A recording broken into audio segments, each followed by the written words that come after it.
आप सब जानते हैं कि कुछ दिन पहले मिर्जा जेलमी मलऊन मर्तद गुस्ताह रसूल उसने हमारे आका करीम सल्लल्लाहु अलैहि वसल्लम की शान में नाज़ेबा जुमले बोलकर बहुत बदतरीन गुस्ताही की है और नबी करीम सल्लल्लाहु अलैहि वसल्लम को लफ्ज़ दज्जाल से तशबीह दी है। लोग कहते हैं जी उसने किसी की इबारत पढ़कर सुनाई। अगर मैं इसको ये कहूं कि मिर्जा जेलमी की बीवी के बारे में फलां बंदा मुझे ये कहता है, या इसके घर वालों के बारे में, या ये कितना बड़ा दान, या इसका राने रफीक के साथ चक्कर रहा है मदरसे में, फिर मैं नहीं कह रहा, मुझे कोई बंदा कह रहा है, हदीस को ये नहीं पता कि लफ्ज़ दज्जाल रसूलुल्लाह सल्लल्लाहु अलैहि वसल्लम की तरफ मंसूब कर रहा है, चाहे हजारों किताबों में लिखा हो। और मैं आपको बताऊं इसने किस किताब से देखा है। इसने अपने अब्बा उजदाद की किताब मिर्जे कादियानी की किताब में वो लफ्ज़ सेम इबारत इसने पढ़कर सुनाई है। हम आपको एक्सपोज करते रहते हैं इस बंदे को, हम इस बंदे को नंगा करके आपको बताते रहते हैं कि ये कादियानी मरज़ई है, ये मरज़इयों को प्रमोट कर रहा है। अंबिया की इसने गुस्ताही की है, अल्लाह तबारक व तआला की इसने गुस्ताही की है, सहाबाए किराम की ये गुस्ताहियां करता है, औलिया किराम की ये गुस्ताहियां करता है। मुझे बताएं ना कौन सी गुस्ताही इसने नहीं की। अगर नहीं आपको यकीन तो हमें बताएं, हम आपको इसकी गुस्ताहियों की वीडियो सेंड करते हैं, या आप यूट्यूब पर सर्च करके देख लें। इतना बदतमीज, इतना बद कलाम और इतना बद नस्ला गैर आलम बंदा मैंने आज तक नहीं देखा। कहता बाबे के शायरी को नहीं, बगैरत इंसान रसूलुल्लाह सल्लल्लाहु अलैहि वसल्लम की ये तो हदीसें सुनाता है, जो तो दीन बयान करता है। तूने कुत्ते कहां से सुना? तू ज़माना कुरान में था, तो रसूलुल्लाह के दौर में था, और बाबों के जरिए तुझ तक पहुंचा। आज तो बाबों का मुनकर हो रहा है और बाबों का तू आज मुनहरफ हो रहा है। तो कहता बाबे शायरी को नहीं, बाबा ना होता तो दुनिया में कैसे आता? और फिर हम कहते हैं ना कि मिर्जा लैटरीन में मरा था, वो मिर्जा जो कादियानी है। और इस कुत्ते को इतना दुख लगा था ना, इसने कहा था ये तुम क्या बात करते हो, लैटरीन में मरा। इसको इतनी तकलीफ हुई थी कि मेरे अब्बू को लैटरीन में मरना ये क्यों कहते हैं। इसने फिर एक जलील कदर सहाबी की गुस्ताही की थी, ये यूट्यूब पर वीडियो मौजूद है, हमें बताइए, हम आपको सेंड कर देंगे। इसने कहा था हमें भी पता आपके बड़े कहां मरे हैं, वो तौन की बीमारी में इतने फोड़े पड़, हिंसियां और मादा, फिर किस तरह उनकी मौत हुई है। एक जलील कदर सहाबी की ये गुस्ताही कर रहा है कि तौन की बीमारी से वो कैसे मरे थे। और आज कुछ नामो निहाद ये गद्दी नशीन, ये दरबारों के मजावर आज उसके हक में बोल उठे।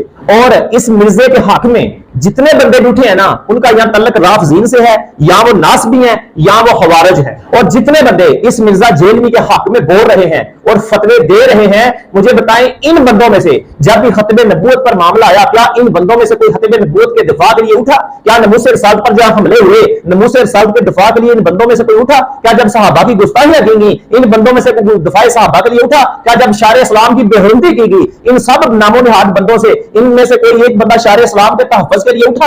नहीं, ये तो मजावर हैं, ये तो मजावर, ये तो धंधा चला रहे हैं, ये तो इन्वेस्टर है, ये तो बिजनेसमैन है, ये तो पैसे कमाते हैं। और जिस रसूल के नाम पर सारी जिंदगी तुम्हें रोटियां मिलती नहीं, और जिस रसूल के नाम पर सारी जिंदगी तुम खाते रहे, और ना तुम नमूसे रिसालत का करो, और ना तुम खत्मे नबूवत का करो, ना तुम दफाए सहाबा का करो, और तुम्हें और कुछ नहीं आता। तुम जब भी तुम्हें करना आता, तुम्हें गुस्ताख के लिए उठ खड़े होते हो, गुस्ताख के लिए एहतिजाज भी करते हो, और गुस्ताख के लिए फतवे भी देते हो, उसको छड़ाने के लिए एहतिजाज करते हो। जिस रसूल के दीन के नाम पर तो सारी जिंदगी तुम मजावर बने बैठे खा रहे हो, और उस रसूल से बगावत तुम उतर आए। जब खलीफा हारून रशीद ने पूछा ना इमाम मालिक से कि जो गुस्ताही हो जाए तो फिर क्या करना चाहिए, इमाम मालिक ने कहा फिर उम्मत को कत्ल कर देना चाहिए उस बंदे को। और फिर कहा अगर उम्मत कत्ल ना कर सके, फिर फरमाया पूरी उम्मत को मर जाना चाहिए। तो खलीफा हारून रशीद ने कहा कौन सी बातें नबी की गुस्ताही के जुमरे में आती हैं? आज कहते हैं उसने लफ्ज़ दज्जाल किसी किताब से पढ़कर नबी सल्लल्लाहु अलैहि वसल्लम को मंसूब किया है। तो सुनो इमाम मालिक ने क्या कहा। इमाम मालिक ने कहा कि अगर कोई बंदा तंज़र अहलाक बयान करने के लिए नहीं, तंज़र अगर कोई बंदा कह देना कि तुम्हारे नबी तो मैले जैसे फटे पुराने कपड़े पहनते थे, वो भी वाजिबल करता रहा, वो भी गुस्ताह रसूल है। और इसने तो लफ्ज़ दज्जाल से रसूलुल्लाह को तशबीह दी। और हम मुसलमान सुन्नी अल्हम्दुलिल्लाह हम गुनाहगार हो सकते हैं, लेकिन अल्लाह की इज्जत की कसम बेअदब नहीं। हमारी जान, हमारा माल, हमारा सब कुछ आका करीम सल्लल्लाहु अलैहि वसल्लम के लिए कुर्बान है। और अगर दुनिया अमन चाहती है, अगर लोग अमन चाहते हैं ना, तो आका मौला की गुस्ताही करनी बंद कर दो। और सुन्नी मुसलमान पहचाने इन लोगों को, ये जो दरबारों पर ये जो अहले सुन्नत व जमात का नाम बदनाम करने के लिए मुजावर बने बैठे हैं, और दीन के नाम को फरोख्त करके सारी जिंदगी दीन के नाम पर रोटियां खाते हैं। और जब भी बगावत करते हैं, दीन के खिलाफ बगावत करते हैं, जब भी खड़े होते हैं गुस्ताहों के साथ खड़े होते हैं, अहले सुन्नत व जमात को एक प्लेटफॉर्म पर इकट्ठे होना पड़ेगा। अहले सुन्नत व जमात को इन लोगों को नंगा करना पड़ेगा कि इन लोगों का अहले सुन्नत व जमात से कोई तल्लुक नहीं। याद रखें, कोई पीर हो, कोई फकीर हो, कोई आलम हो, कोई खतीब हो, कोई आलम हो, जिस किसी की बात भी रसूलुल्लाह की शरीयत से टकराएगी, उसकी बात रद्दी की टोकरी में फेंक दीजिएगी, उसकी बात की कोई वैल्यू नहीं। क्योंकि आका करीम सल्लल्लाहु अलैहि वसल्लम की बात से ज्यादा बात किसी की नहीं हो सकती।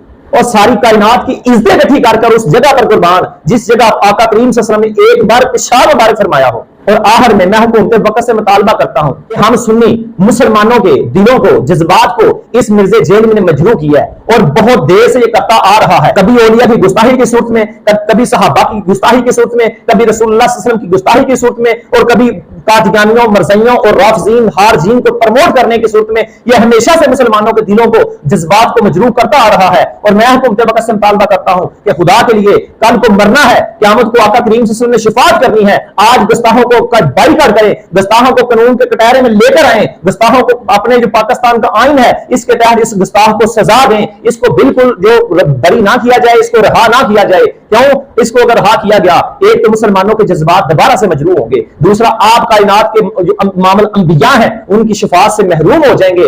یقین کریں ہم گناہ گار تو ہو سکتے ہیں لیکن بے ادب نہیں۔ رسول اللہ صلی اللہ علیہ وسلم کی تعظیم، رسول اللہ صلی اللہ علیہ وسلم کی محبت، یہ وہ کرینہ ہے جو ہمارا کبھی ضائع نہیں جائے گا۔